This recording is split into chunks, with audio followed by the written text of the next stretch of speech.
જય શ્રી કૃષ્ણ, જય માતાજી. આજે આપણે બનાવીએ છીએ પુલાવ. તેના માટે મેં ચોખા રાંધવા મૂકી દીધા છે. ચોખા ઉકળે છે ત્યાં સુધીમાં આપણે બધું શાકભાજી સુધારી લીધું છે. એમાં પુલાવમાં નાખવા ગાજર, બટેટા, કેપ્સિકમ, ડુંગળી અને કોથમીર ને વટાણા એ બધું સુધારી લીધું છે. તે પુલાવમાં એ બધું ચડવા તેલ મૂકી દીધું છે ને અહીંયા બાજુ ભાત ચડી ગયા છે. આ શાકભાજી બધું સારુંથી થઈ જાય, ચડી જાય પછી આપણે એમાં ભાત ઉમેરી દઈશું.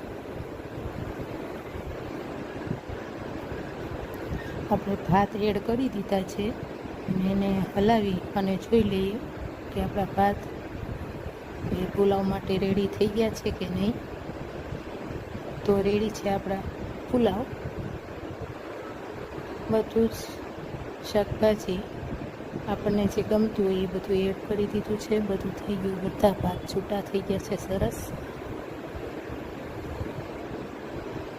તો આજ માટે એટલું જ. જય શ્રી કૃષ્ણ.